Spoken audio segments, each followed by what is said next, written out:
All right, number 5. I can't believe how fast this day is going. This is another really great one with an occupational therapist. So we'll get that one started right away. Just really briefly, thank you again to all of our sponsors. And don't forget to take a screenshot or picture of some of your favorite courses today and tag SLP Live 2022 so you can get entered into our giveaway. And then if you want to earn ASHA CEUs for the live courses, got to watch the whole course through and then complete the post test by next week, which would be September 24th. I think that's it from my end, Kate. Whenever you're ready. All right, here we go. Thank you everybody for coming. I'm super excited about this guest speaker who had agreed to join us. She is a occupational therapist, and we're going to be talking about the topic of honoring all forms of play in therapy. And I'm so excited to learn from her. So before we jump into the topics of today, we're going to cover our ASHA requirements. So really quickly, my name is Benita Litvack. I am the Speechy Side Up podcast host, and I have a passion for AAC, assistive technology, and literacy. I'm an AAC consultant and a certified Learn with Less facilitator and a mom to an almost 2-year-old. And Diamond, thank you so much for joining us today. Please go ahead and introduce yourself. Yes, thank you so much for having me. So I am Dr. Diamond Rashad. I am a pediatric occupational therapist and a doula. I have been working within pediatrics for the last 6 years, and mainly my experiences go within early intervention, working in outpatient pediatrics, doing lots of feeding therapy and supporting neurodivergent children, adolescents, and adults and their families, and really connecting with mom and baby dyads, and just helping to support culturally informed care within allied health, whether that's speech therapy, occupational therapy, physical therapy. And I'm also the founder of Amira's Mamas and a Dime of OT. Can you explain what those are? Yes. So Amira's Mamas is a self-care package service. So I provide those packages for new moms so that they can feel supported in a new transition in their lives. So it focuses on the mom or on the birthing parent and not just on the baby, so they can feel supported with learning how to navigate postpartum.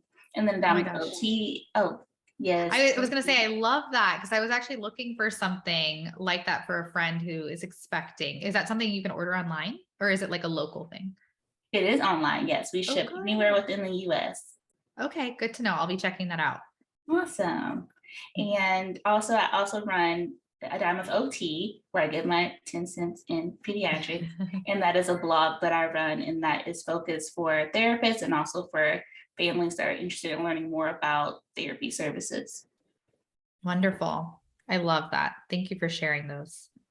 So here's our agenda for today. We are doing our introductions and background information now. Then we'll review how the environment impacts play and social participation. We'll review the shifting language and evaluations, treatment, and collaboration, how to encourage play in pediatric settings, and practical strategies that you can use with children and caregivers. And then we'll wrap up with our closing discussion and any questions that the viewers have today. So my financial disclosures, I have ownership interest in Speechy Side Up LLC and Tassel Learning LLC, and I receive royalties from the Lou Knows What to Do book series. And I'm also a member of ASHA Special Interest Group 12. And Dr. Diamond Rashad, if you could go ahead and share yours as well. Yes, so I am a paid expert panelist for the Growing Good community, and that is run by a co-founder of the Homer app, which provide different tips for parents, just so they can have a lot of resources in one place. I don't have to look for information about sleep, about play, about PT, about screen time. It's all in one center. And I also receive financial compensation for this pod course. I do not have any relevant financial relationships to disclose. I am neurodivergent, but I will be relying on clinical expertise and looking at what is within the research as well for this presentation. All right, thank you for sharing that. That Homer app, I've never heard of that, but that sounds like a really great resource. Oh, yes, you should check that one out too. I'm definitely going to check that out after this. I wonder if anybody else has heard of it here. They can drop it in the chat. And then hopefully by the end of this session, you will be able to describe the importance of shifting language around play as it relates to what is appropriate, describe how the environment impacts play and social participation, and list at least 2 strategies for connecting with children and empowering caregivers in play. All right, so let's get started. How does the environment impact play and social interaction? Yes, so within occupational therapy, many models that we use include how occupation or how activities intersect with the environment and with the person. And it's very similar to, for example, if I was to introduce a beach activity to someone who had never been to the beach, if I told them, okay, right now I want you to go paddle boarding, and they never seen a paddle board in their entire life. It's not that they can't do it; they haven't been exposed to it, or they haven't been in the environment to support that. And so from that, we can consider how the environment impacts our play and how it impacts our social interaction and engagement with others. So the first one would be sensory components. So this will be looking at like if you go into a preschool classroom and you see all these letters and colors and numbers everywhere, there's toys everywhere, which might seem like a wonderland to some kids, but for others, it can be very visually overwhelming. And it can be hard to decide what to do because you don't even know where to start. For an adult, like for myself, it might be like cleaning wise. If the house is a mess and everything's a mess, I don't know where to start. And it's going to take me longer to get to it. I might just try to avoid it. Physical structure, this can be safety, and this can be access to play. So almost as if we're looking at a playground, and whether it's fenced in or not, for a kid that might be eloping or someone who has a hard time with physical boundaries, not having that in place can impact their play because it's not going to be safe for them, for that individual. And being familiar with where you are as well can be a major factor in how we look at play and how we decide to interact with others. And so many times you might see families or kids and they get into a different setting, especially a medical setting, and realize, oh my goodness, like, I don't know who these people are. The walls are bare or they look like a doctor's office. I'm not sure what to think of all this. And I don't know what to do. I've never been here before. I don't know what to expect. I don't know anyone who has done this before.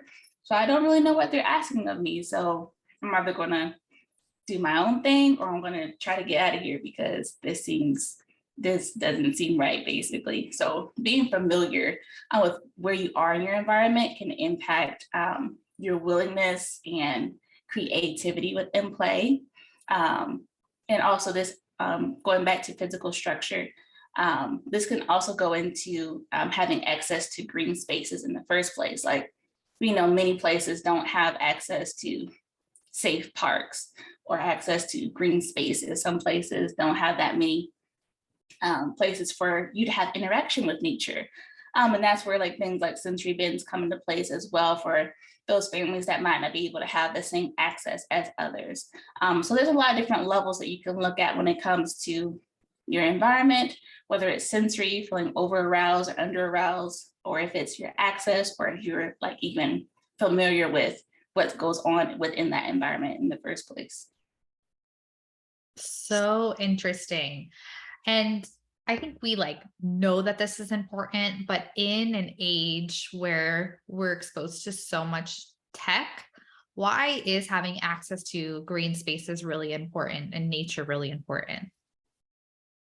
Yeah, well, I think the great thing about nature is it has so many sensory components. Nature is so flexible. It has a natural rhythm to things. And so it provides opportunity for us to be grounded, like at any age across the lifespan. We have the ability to control what we need for each individual. So someone that really needs it to be really quiet, nature doesn't talk, so you can explore as much as you want to. If you need to have a lot of noise, you can, rake all the leaves, you can crash into the leaves, you can, bang on different things, you can skip rocks and hear the splashing in the water. It's a lot of different things you can do. So it's flexible, it has rhythm, and it's going to automatically respect your needs because there's so many different ways that you can reach yourself. Okay, that's really good to know. Yeah, I feel like I'm navigating that as like a parent because I'll talk about screen time guidelines, but like we're kind of past like the limit on screen time and now we can introduce it with an hour with a parent present. And I just wonder, like, while we're doing that, like, what are we missing out on that could be done outside? I live in Florida. I don't know where you're located. I'm in Georgia. You're in Georgia. Okay, so you get it. I mean, I think it's just hot everywhere right now. It's just so hard to be outside, but I know that it's so important too. So we're just doing a lot of water play this summer. Yes, a lot of water play, a lot of mist, a lot of bubbles, a lot of shade, because you're right, it is so hot. Yeah, well, I'm excited to hear like some of your suggestions for this. So we'll go ahead and move on. How is play defined across evaluation and therapy? Yes. Okay. Yes, a little typo, but yes. That was me. No, that's okay. I didn't catch it either. Yeah, so how play is defined across therapy, evaluation, and treatment. First, we have to look at what is play. And so when we talk about play, and this can be across the lifespan, but it's looking just at children and adolescents, play is a primary occupation or activity. You can call it a key cornerstone in childhood. When we get older, we have other occupations, we have leisure, we have work, we have child rearing, if that's what we choose. But for kids, play is something that they do very early on, and they do it for the entirety of that area of their life. And so if that's a key part, it's going to impact all our other occupations or activities. And so at the base, play should be one, enjoyable, it should be motivating, and it should provide a sense of well-being. It should be in our inner core and motivating for ourselves and not based off external rewards.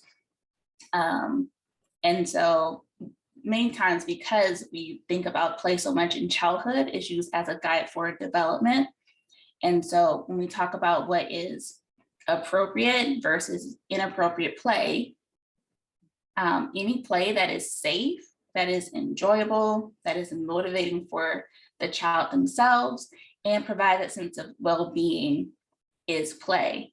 When we talk about children that are neurodivergent, children that are autistic, many times we see professionals, and this can start from referral to intake to evaluation and helping refer to other disciplines as well, where autistic play is defined as inappropriate because it doesn't fit that standard of the guide and development. Oh, we're supposed to hit this stage and then this stage, and they are only doing this focused play. And so we're going to refer to occupational therapy to help with that, or we're going to refer to speech therapy for this area, when we're really missing that it's not necessarily a stage of play that we should be moving towards, but looking at play as different characteristics. And as long as that play is enjoyable and is going to provide that well-being, it's going to help us bridge towards other activities. It's a characteristic, it's a stage of play, it's not inappropriate. Of course, we have those instances where it does seem fun for a child, but it's not safe. And then that is where it is considered inappropriate play.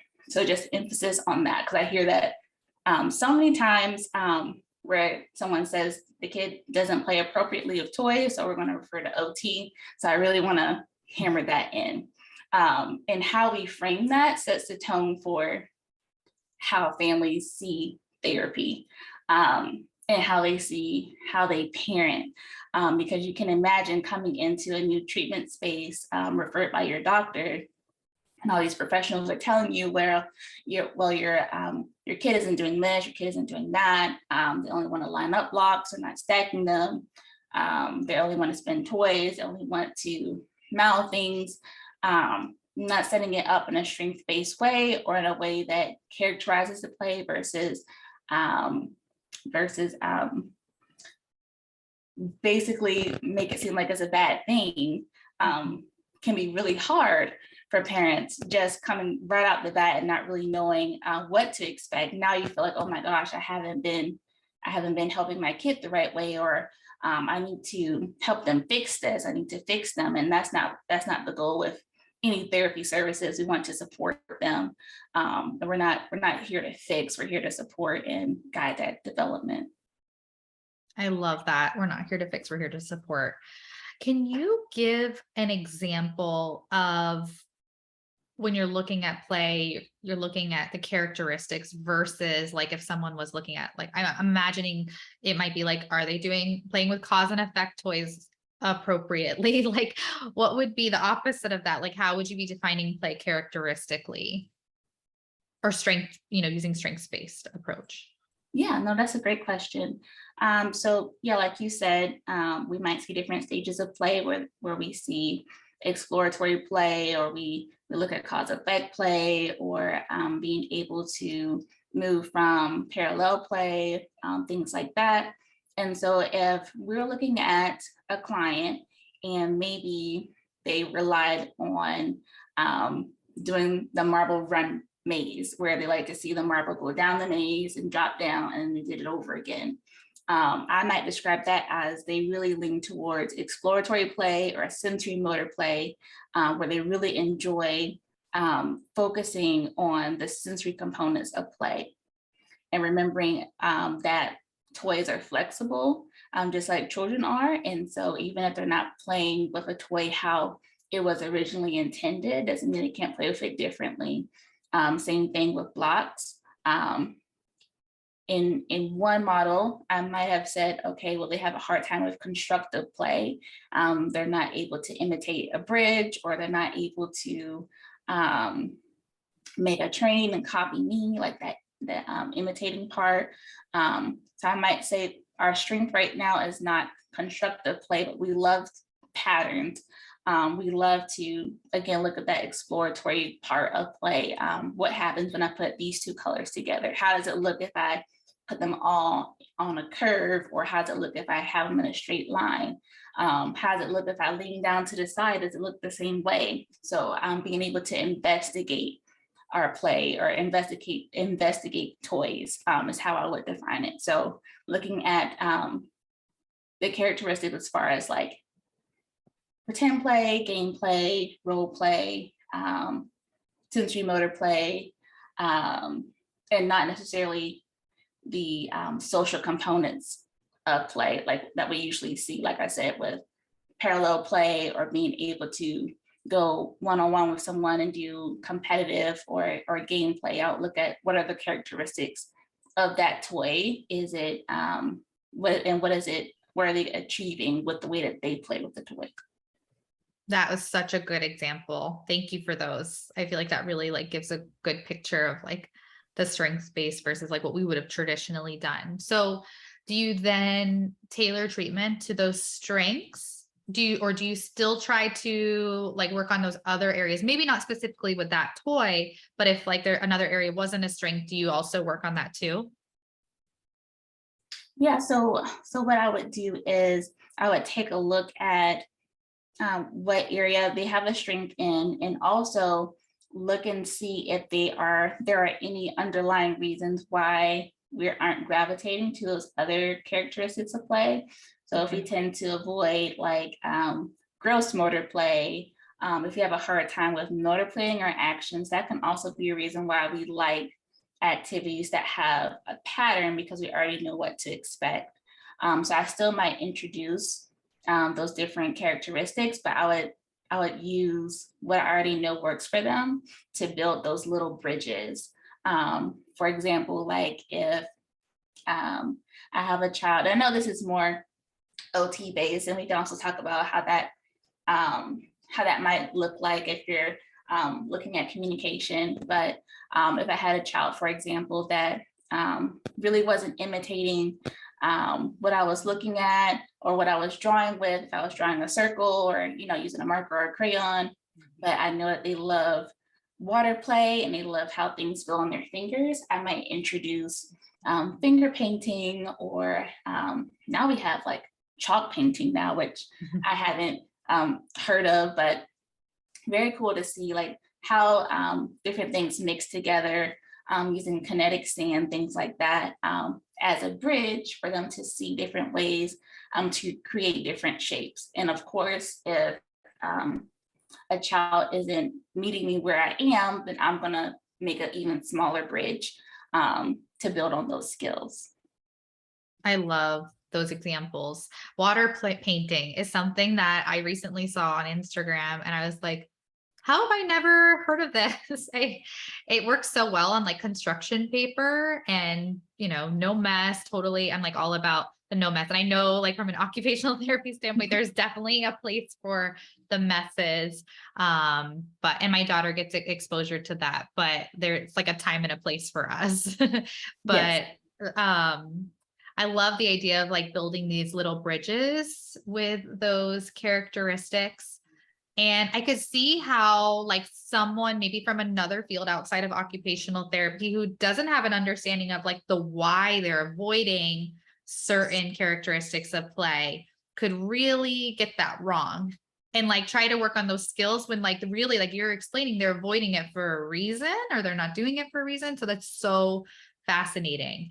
And then you said we could kind of relate this to speech, and you talked about imitation a little bit. And I think in speech therapy, like some of the foundational skills we try to look for or establish while we're trying to build language is joint attention and imitation, really like imitation, just play action imitation. So are you able to talk about those a little bit? I feel like you kind of have spoken about play action imitation a little bit. Gesture imitation is another one that we would like try to work on.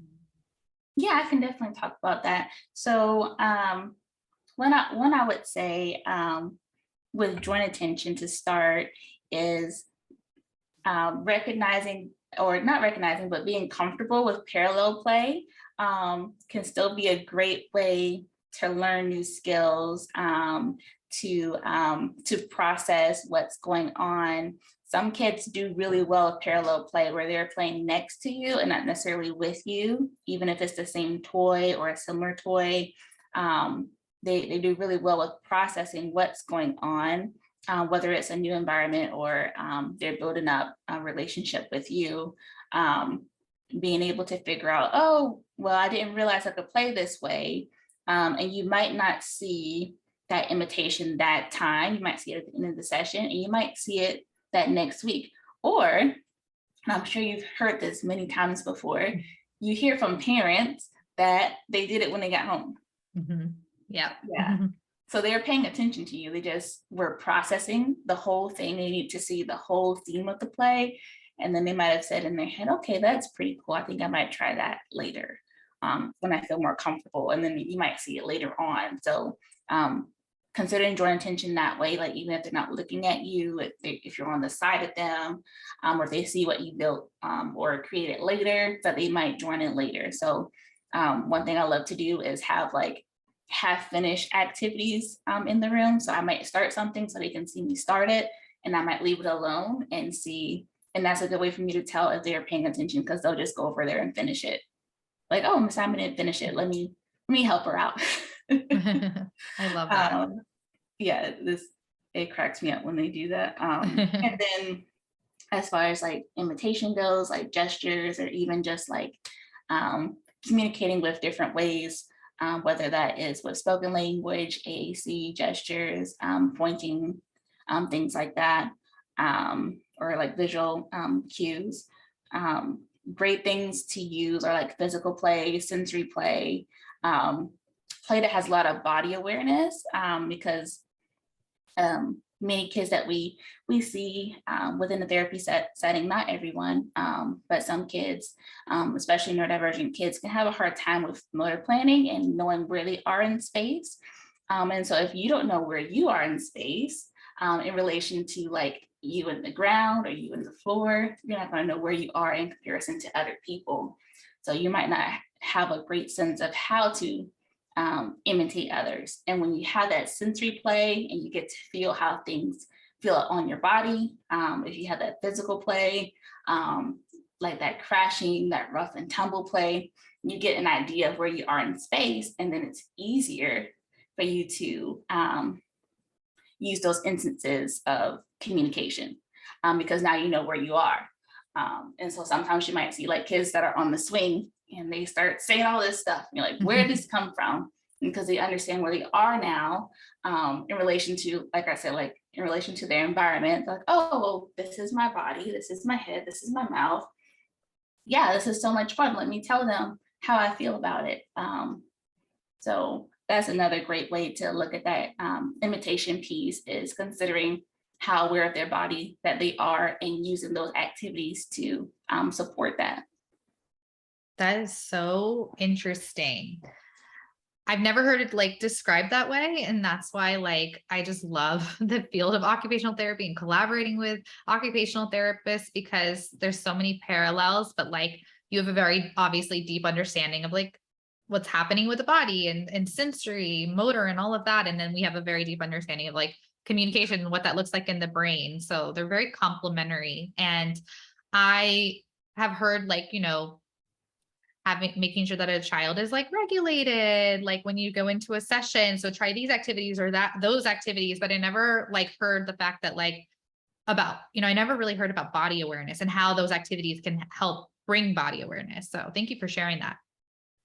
Yes, no problem at all. I think, and like you said, they go hand in hand. So thinking about how regulated a child is, having a sense of body awareness, or but another term for it would be like body position, proprioceptive awareness. Okay. Knowing where your body is, that part can be very regulating for people across the board. Like if you're going running, if you decide to go swimming, again, that's another activity that we'll see a lot of language and a lot of communication there during or afterwards, is swimming, because it provides that proprioceptive input and helps to regulate the system even more. Okay. Yeah, really interesting. Is there like an example for people to understand? Like, I'm trying to think of like maybe like a metaphor or something that can be explained like to people who are listening here, for them to really understand what that's like to not know where your body is in space. If there's not, it's okay. I was just wondering like if there's a way to explain that to people. You know, I don't have a great example, but I will say I've heard from friends before. It's very similar. Not the irritating piece of it, but it's very similar to how you feel like if your foot falls asleep, like you know your feet are there. And again, not the irritating part where it like tingles and stuff, but just where you don't recognize all that sensory input from your foot until that feeling comes back, or unless you get a really intense amount of input on that foot, and then you're like, oh yeah, I feel it now. Or almost feeling like if you know someone that's pretty clumsy and they always bump into things, or you walk next to them, they're always bumping into you. So not really being able to feel where you are without having that pressure or that resistance against you. Like, no, this is where you are. You need to stay here and not over there. Those are great examples. That was like the perfect example, because I think everyone can relate to having their foot or their hand fall asleep at some point. So I appreciate you like sharing that. Thank you. All right. So what techniques can therapists use to encourage play in pediatric settings? Lots of techniques. One that we talked about at the beginning was incorporating nature. And so that can be going outdoors, but that can also look like staying inside using a sensory bin or gathering leaves from outside, painting rocks, having the water play, things that might be similar to that experience you might get outdoors. And even if you can't use it on a large scale, if you can even put it in a Ziploc bag and, you know, crunch the leaves underneath your feet so that you don't make a mess. That's a great strategy too, because who wants to clean that up? But using those components that we get from nature is a great technique to encourage play, sensory experiences. So this can be things that we see of toys like bubbles, looking at bubble wrap, being able to pop those, thinking about how things feel, how they sound, what they look like, thinking about how some kids might really hyper focus or intensely focus on those sensory experiences, and us encouraging that as long as they maintain a level of regulation with that. So there are some kids that they can keep going and it makes them more anxious. But for those kids that just really enjoy the sensory experiences, even if they're on a like smaller scale, like how things sound when they go down the slide, encouraging those things within our play. The next one is considering pretend play in familiar contexts and routines. So, for example, this would be looking at how things are played in real life. So not all kids are going to do play schemes that are like playing in the kitchen or the grocery cart or playing doctor. They might imitate things that they see in life. Like if a child has a mom that's a hairdresser, they might be pretending to like braid somebody's hair. I had a kid one time that decided to like, I have locks, and they decided that they were going to like start palm rolling my hair. And I was like, oh, okay, like, okay, that makes sense. Like you've seen that in your life before. So that makes sense that you want to pretend play that way. So realizing that some kids like to do pretend play to like just imitate what they've already seen and not like make up new things.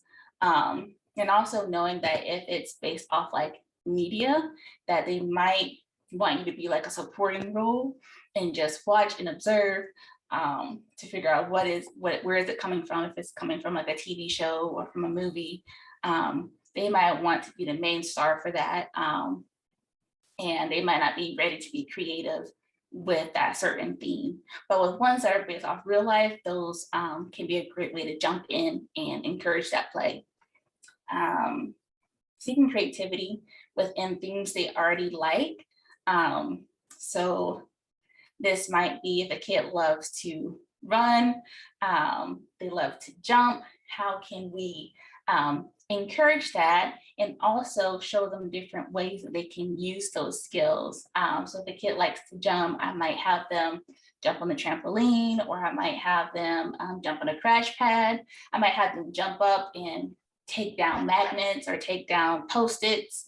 I might stick them up really high and like, oh, you got to grab them. So now we're still getting that existing theme that they like, but there's something a little bit different to it this time. And that goes into the next point, making environmental changes. So how can I change my environment just a little bit so that it's familiar to them, but it's still something a tiny bit new, or is going to challenge them a little bit. And the last technique would be looking at underlying skills. And this might be like where you collaborate with other therapists as well. But if you know that, for example, a kid has physical therapy or occupational therapy, what difficulties is the other discipline addressing, and keeping that in mind when you're introducing toys or play tasks, because sometimes it can be hard for a kid to work on communication and or motor planning, or work on sensory exposure or sensory play, and work on motor planning, and work on core strength, and work on movement input or vestibular input. So I might not have a kid go over a therapy ball because now they're overwhelmed because they can't figure out how to sit up straight. So looking at those underlying concerns and making sure that we try as best as we can to modify those so that we're not challenging them in too many different areas. Yeah, those are all great suggestions. Is there like some type of master list that like SLPs could refer to? Let's say we do have children that do like to run or jump more. Like, is there activity ideas specific to those skills listed anywhere? Because I feel like it probably comes like second nature to occupational therapists if we didn't have an occupational therapist to like bounce ideas off of. So I would say your best bet, and I don't think there's a master list, but there are a lot of websites out there that have a long list of them. They might say like top 50 strategies or top 20 strategies, things like that. And that has to do with heavy work. So the great thing about heavy work, which are activities that provide movement and resistance. So you're going to get that movement piece of sensory, and you're also going to get that body position and body awareness piece that helps with regulation. So if you look up like different heavy work activities, there are a lot of, and I also, a small plug, I also have a small list as well on my Instagram account that talks about heavy work activities in everyday settings. So you can use those as well. And that's a great way to support kids that like to run, like to jump, like to crash, to support them in that movement if you're not able to get that support from someone on staff, or if you maybe like work in a school setting or you are contract based, you're not able to get with another therapist, that can be a great resource. I love that. Thank you for sharing that. And we'll share your Instagram handle at the end so that people can go find that resource. You know how like some fields are talking about the same thing, but they're like labeled different things? A term that has come up a lot, just like as a parent, and I think it's from the Montessori realm, is play schemas. Is that also related to occupational therapy? Have you heard of that term?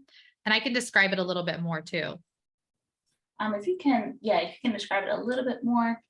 Yeah. So they're like, what they basically say is that there's like 10 different play schemas, and all children, when they are doing a series of similar behaviors, let's say throwing things, like they're throwing balls, they're throwing cups, they're literally throwing everything, they're exploring that play schema, and like we really shouldn't interrupt it unless it's not safe. Another one would be carrying things. Another one would be lining things up. Is that like a real thing? And is it called something different in occupational therapy? That, you know what, I've heard of that term before, because I do have a few friends that use the Montessori method, but I wasn't sure exactly what it was, so thank you for explaining it. And I don't think we have that as an official term in OT, but I think a lot of OTs do it. Like, I don't think we have a word for it, and I could be wrong. And I'll look it up. But no, that's exactly what we want to do. Is like you mentioned, throwing toys. Like one thing I do in OT, if the kid's throwing toys, I give them toys that they can't hit me with. So we're throwing like scarves. I have a lot of lightweight scarves, or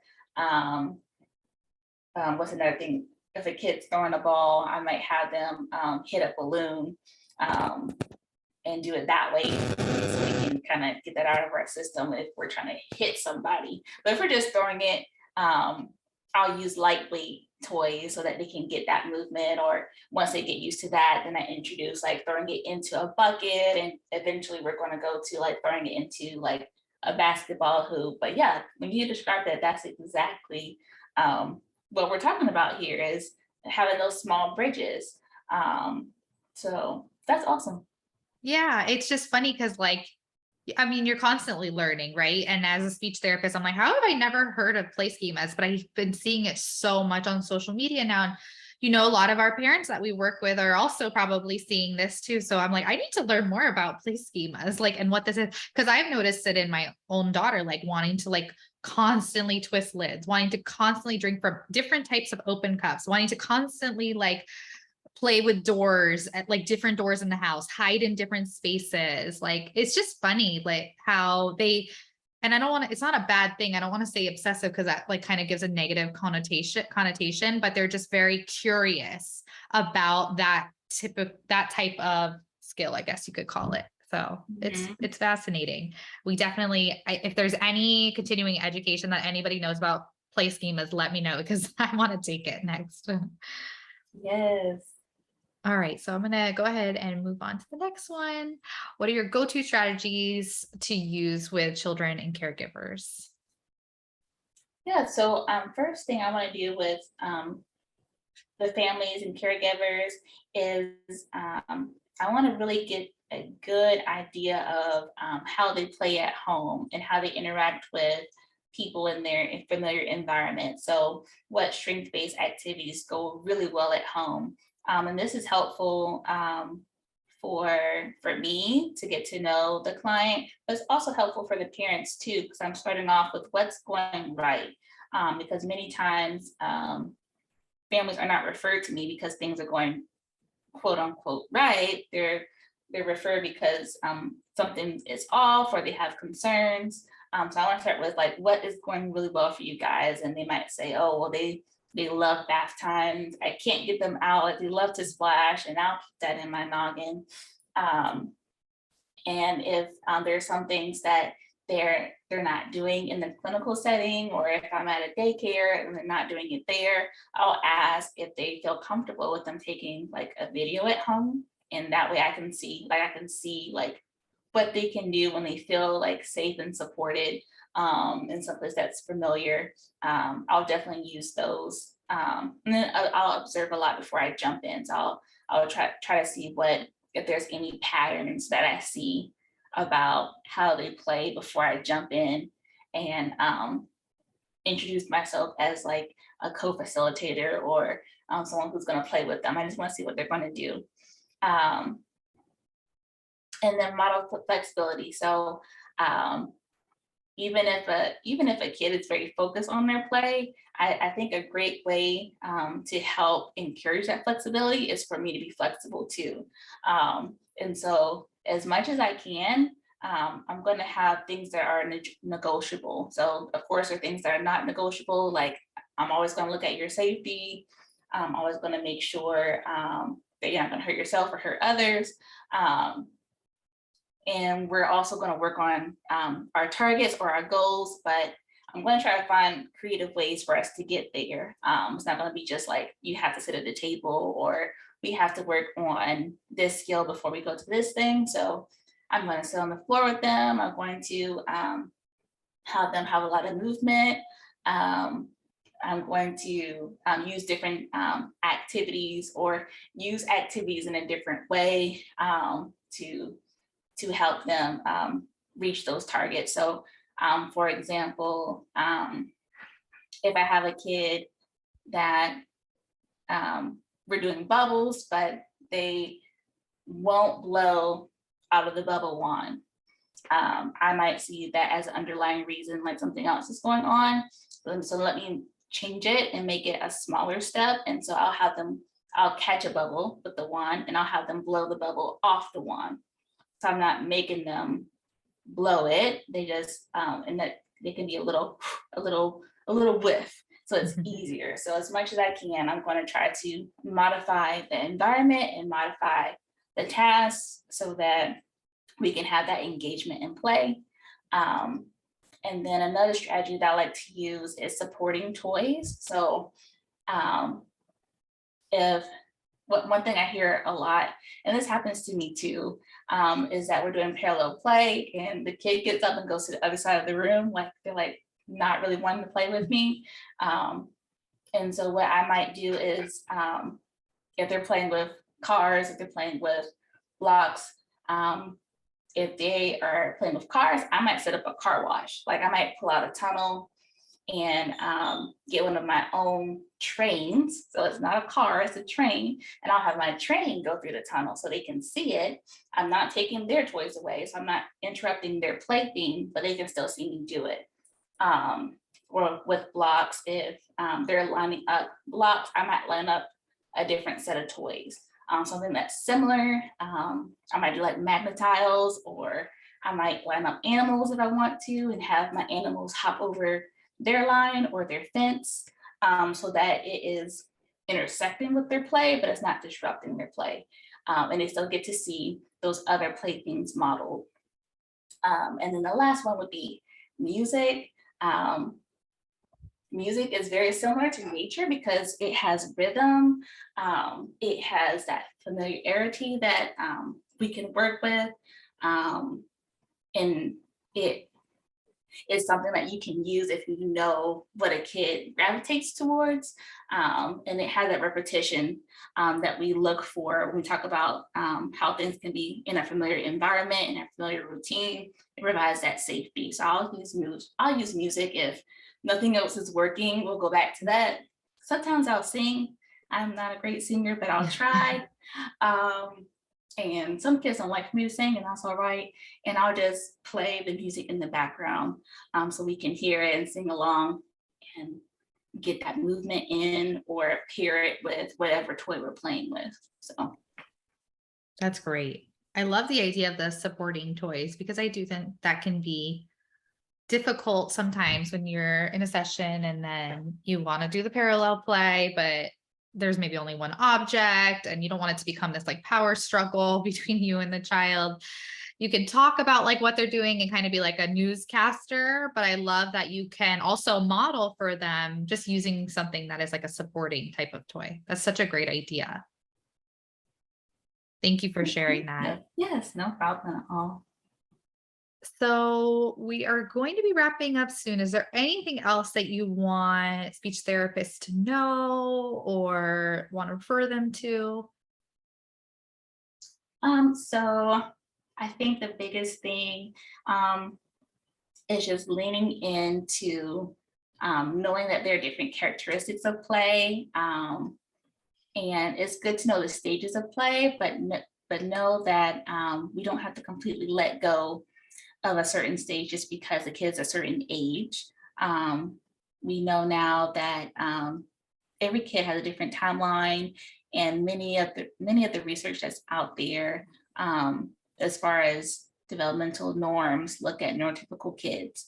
And so if you're working with kids that are autistic, have ADHD, have sensory processing differences, their play schemes are, now I'm using the word now, but their play characteristics or their stages of play might look different, and they might go between different stages differently than other kids. So keeping that in mind when you're looking at their play skills.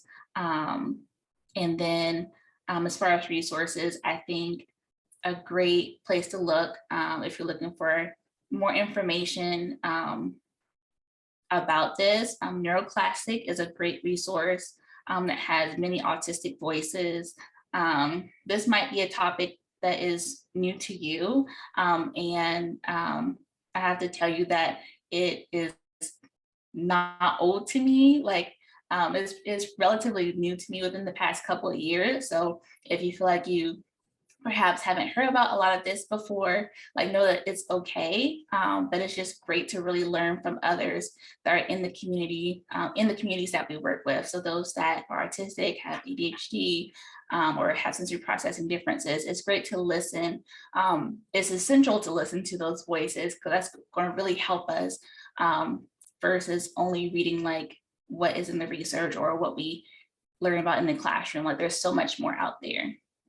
100%. I know. I feel like I've been learning so much and relearning so much in the past 2 years from different communities, whether it's AAC or neurodiversity. So I really appreciate you coming on to talk about this today. I guess my last question would be, what are some characteristics that SLP should keep in mind when they are, to maybe the SLP is like the first point person that a family has, like to make an occupational therapy referral, or maybe having them follow up with their pediatrician for an occupational therapy referral? Like what should speech therapists be looking for? What should they be looking for? If they would like to perhaps refer for OT? Yeah. Okay, yeah, so if you either from observation or talking with caregivers, if you see instances of difficulties with grasping objects, if we have, whether that is like how long we hold an object, or if we have a hard time with using our fingers versus our entire hand. Also looking at sensory processing, are there any textures that we tend to avoid? Are there textures, what textures or sensations that make it hard for us to engage with siblings, with our peers, with our parents? Any parental stress that comes up that has to do with a daily task. If it's every once in a while, that might be childhood development, but if it's something that happens pretty frequently throughout the week, if it has to do with sleep, sleep, feeding, dressing, going to the bathroom, things like that, things that they do on a daily basis. If you're hearing a pattern with difficulty with that in the house or getting out in the community, that is a great way to segue into OT and talk about how we can support them with those areas. And then play, I would say, if there are activities that we tend to avoid or we need a lot of extra help with. So that might be like going on the swings or being able to learn about the different structures that are on the swing. So not on the swing, but on the playground. So if we tend to just focus like on the grass, or if we really like to focus on how the mulch feels like in our hands, that is an okay like characteristic of play. But if we're missing out on some of that social interaction that parents might be looking for, that is a great, again, segue into OT for us to talk about some underlying reasons why that might be happening. Okay. Thank you for sharing those. I felt like the one that you just previously described was such a good one. Just like, what are some daily routines that parents are really like struggling with on a daily basis? I feel like that's such a good indicator, especially like an early intervention. So thank you for that. And here is your list of references, which we will include in the module on the website for SLP Live. And here's your Instagram handle. If anybody is interested in following you, which they totally should, I highly recommend, and following up with you, where else can people find and connect with you? You can also, so besides Dime of OT on Instagram, you can also connect with me on Facebook at A Dime of OT. And then my website is www.adimenot.com. So those are 3 different ways you can get in contact with me. Awesome. Thank you so much for this. This was so helpful, so informative, and I think is going to be really applicable to a lot of speech therapists' current caseloads. So we'll go ahead and turn over to the live Q&A now, but thank you so much again. Thank you for having me.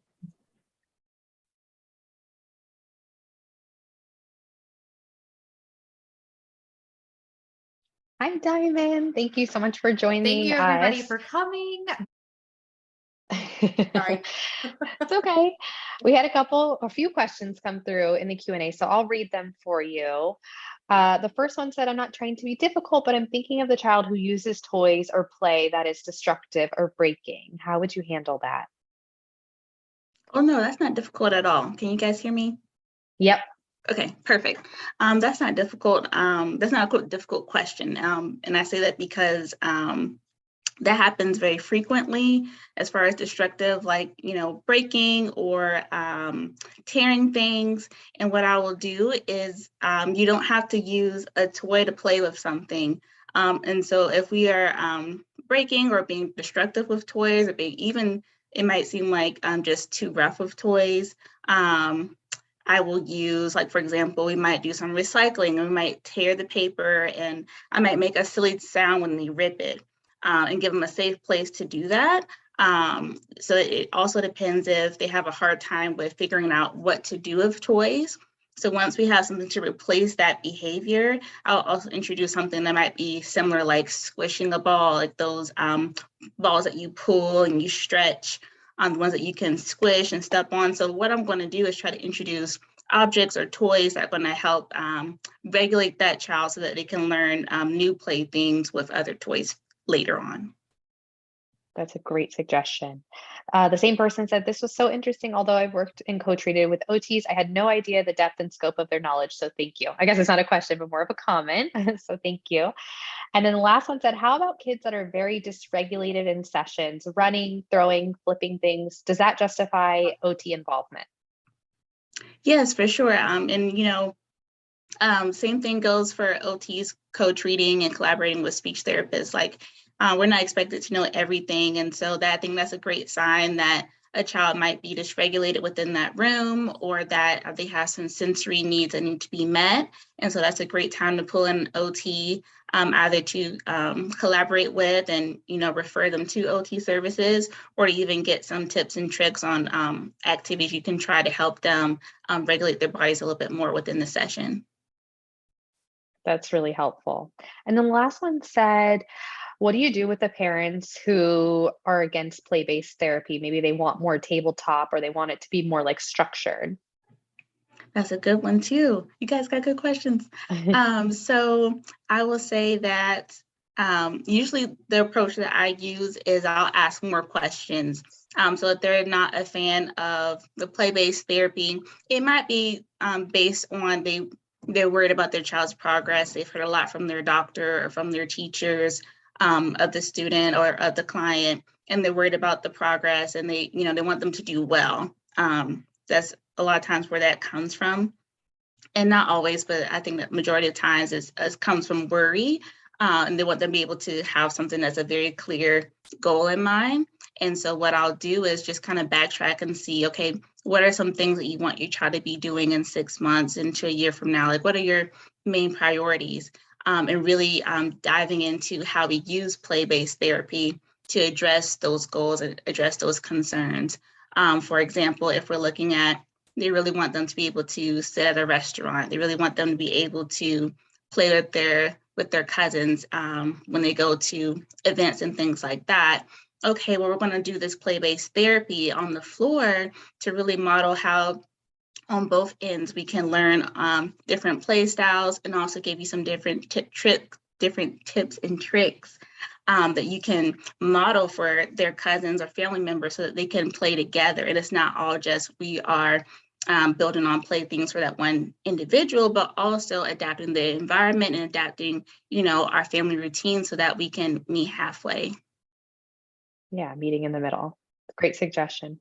Well, thank you so much, Dr. Rashad. This was so informative, and we will get you set up in the private community in case anybody else has questions from like the recorded playbacks, or maybe didn't think about it today. And we appreciate you jumping on. Yes, thank you for having me. Thank you All so right. much. Bye, everyone. See you in the last one. Thank you so much for watching. This interview is part of a digital conference event called SLP Live. You can find the PowerPoint slides, references, and more detailed outline in your conference playbook. If you have any questions for the speaker, feel free to drop them in the private SLP Nerdcast community and tag Dr. Rashad. Also, as a reminder, watching this course does not automatically guarantee ASHA CEUs. If you want to earn 0.1 ASHA CEUs for this course, please complete the quiz and evaluation survey no later than November 12th, 2022 at 8 p.m. Eastern Standard Time. We would like to thank all of the corporate sponsors for donating products, services, and discounts as giveaways to attendees at no charge. The sponsors include Swivel Scheduler, Speech Tree Co., Bridges Learning Systems, Tassel, Stuttering Therapy Resources, SLP Now, SLP Toolkit, What Should Danny Do, Easy Report Pro, Peachy Speechy, SLP Nerdcast, Creative Speech Lab, Northern Speech Services, and Speechy Site Up. Don't forget to check out the digital exhibit hall in your SLP Nerdcast dashboard for more discounts and freebies.